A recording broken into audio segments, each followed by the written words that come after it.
हाय इस वीडियो में हम लोग बात करने वाले हैं जो बिहार विशिष्ट शिक्षक नियमावली है जिसमें सक्षमता परीक्षा। आज के समय में नियोजित शिक्षक के लिए सक्षमता परीक्षा की तैयारी जो है वो बहुत खास है। एक तो समय कम है, दूसरी ऑनलाइन एग्जाम की बात की जा रही है। खैर वो हटेगा या ना हटेगा इस पर हम लोग बात करेंगे। अगर आप नियोजित शिक्षक हैं और सक्षमता परीक्षा को बेहतर रूप में तैयारी करना चाहते हैं इतने कम समय में, तो आप इस वीडियो को अंत तक देखिएगा। मुझे पता है कि आप इस वीडियो को अंत तक देखने वाले हैं, तो चलिए हम लोग बात कर लेते हैं। सबसे जरूरी क्या बात है कि हमको कुछ चीजों को समझना है। एक की सरकार ने जरूर हमसे कहा है कि जो हमारा सिलेबस है बीपीएससी के अकॉर्डिंग है। ये बात सही है कि जो सिलेबस है उसको स्पष्ट ना करके बीपीएससी के सिलेबस को थमा दिया गया है। अब बात यह है कि बीपीएससी का सिलेबस जरूर थमाया गया, लेकिन क्वेश्चन का लेवल थोड़ा सा डाउन रहेगा, बीपीएससी के लेवल में नहीं रहेगा।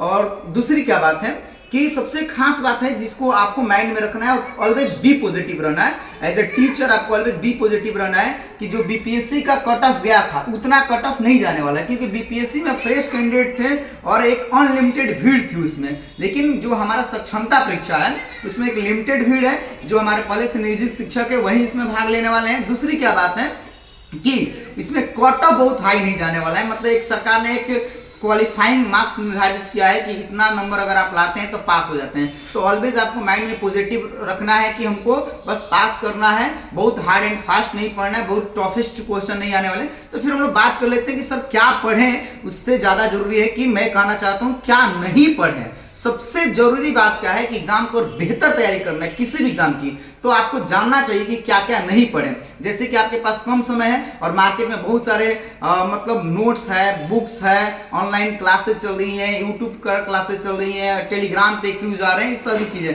देखिए मेरे पास कुछ बुक्स अवेलेबल है, जैसे मार्केट का ये अलग अलग पब्लिकेशन का बुक्स है।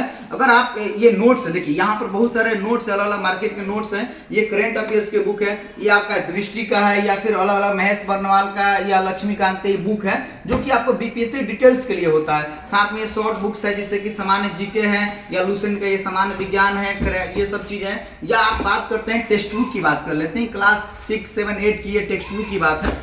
इन सब चीजों पे आपको नहीं जाना है क्योंकि आपके पास समय कम है और आपको बहुत हार्ड एंड फास्ट तैयारी नहीं करनी है। तो बात है कि क्या पढ़ें। पहली बात है कि इन चीज़ों को हमको नहीं पढ़ना है और पॉसिबल भी नहीं। इतने बुक्स को एक इंसान कैसे पढ़ सकता है जो 9 से 5 तक ड्यूटी करता है, फिर अपने और भी घर की जिम्मेवारियां होती हैं, प्लस हम लोग भी इंसान हैं, तो फिर उस रूप में चीज़ें हैं। लेकिन बात है कि हमको तैयारी बेहतर कैसे करना है, तो आपकी इन सब चीज़ों में नहीं पढ़ेंगे, फालतू के नोट्स बुक्स वगैरह के नहीं पढ़ेंगे। अब करना क्या है, तो आपको मार्केट से कोई भी, जैसे देखिए मेरे पास यहाँ पे कुछ मैं दिखा दे रहा हूँ कि मार्केट में आपके पास इस तरह के आपको मिल जाएंगे बुक्स। जैसे कि यहाँ पर देखिए बिहार प्राथमिक विद्यालय नियोजित शिक्षक है सक्षमता परीक्षा के लिए प्रैक्टिस वर्क बुक। देखिए पहली बार सक्षमता परीक्षा हो रहा है तो प्रैक्टिस बुक ही मिलेगा। ये आपका जो किरण पब्लिकेशन है, यहाँ पे आप देख सकते हैं स्पार्क आया है, नियोजित शिक्षक के लिए सक्षमता परीक्षा है, मॉडल टेस्ट सीरीज है। यहाँ पर आशीष का है, देखिए ये भी सक्षमता परीक्षा का है। यहाँ पर रुकमणी प्लेटफॉर्म का है और यहाँ पे आप देख सकते हैं कि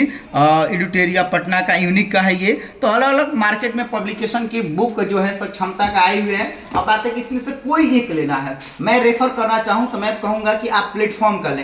प्लेटफॉर्म की इसलिए लें कि प्लेटफॉर्म का जो बुक है मार्केट में वो बहुत अपडेटेड है। हालांकि आप लेने के लिए कोई भी ले, स्वतंत्र है, लेकिन बात है कि कैसे पढ़नी है, किस रूप में उसको तैयारी करनी है, इसमें मैं बात करने वाला हूं। मेरे पास जो अनुभव है मैं शेयर करने वाला हूं।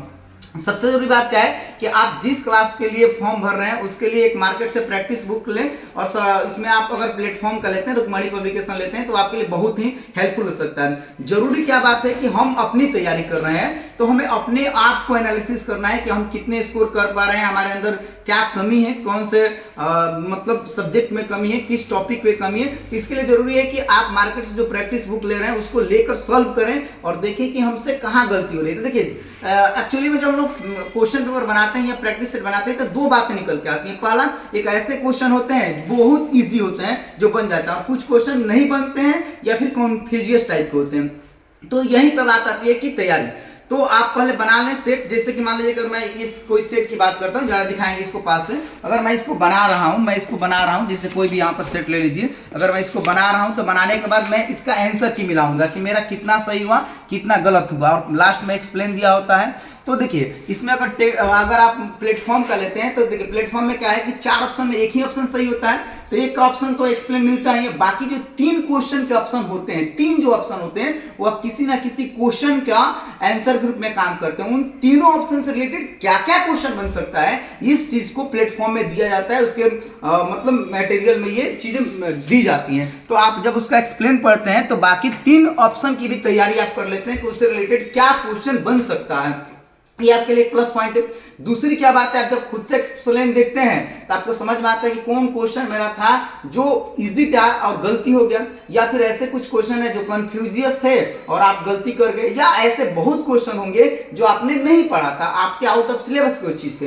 तो उसको जब आप देखें तो उसको नोट डाउन कर लें कि मतलब इतना नंबर क्वेश्चन मेरा ये गलती हुआ है, और सब्जेक्ट क्लियर करें कि मेरा इस सब्जेक्ट से ये क्वेश्चन है। तो अब बात जिन लोगों की होती है कि सर हम क्या पढ़ें, तो मैं इतना ही कहूंगा कि जब आप प्रैक्टिस सेट बनाते हैं, प्रैक्टिस वर्क सेट बनाते हैं, और उसमें से जो क्वेश्चन गलती हो जाए या कंफ्यूज में आप गलती कर रहे हैं तो उन्हीं टॉपिक को पढ़ें। जैसे मान लीजिए कि मैथ्स है, प्रॉफिट एंड लॉस है, सिंपल इंटरेस्ट है, कंपाउंड इंटरेस्ट है, ज्योमेट्री है या ट्रिगो है, उसी तरह से रीजनिंग है, या फिर साइंस है, सोशल साइंस है, करंट अफेयर्स है। तो इन सब चीजों को जहां से गलती हो आप उसको पढ़िए। तो ये काम आप सुबह में एक सेट बनाइए और एक शाम को सेट बनाइए, और उसका एक्सप्लेन पढ़िए, जो गलती हो रहा है उसी को लेकर किसी रेफरेंस बुक से पढ़िए। और रेफरेंस बुक कोई भी हो सकता है, आप टेक्स्ट बुक ले सकते हैं या मार्केट से जो अलग बुक है, अलग अलग पब्लिकेशन को उससे ले सकते हैं, कोई एक लेंगे। बाकी यूट्यूब पे कम से कम समय देंगे तो फायदेमंद रहेंगे। हालांकि यूट्यूब पे समय दे रहे हैं तो वहां पर प्रैक्टिस क्वेश्चन के रूप में, ताकि नहीं कि पूरा लंबा सा क्लास आप लेंगे तो वो नुकसानदायक होगा।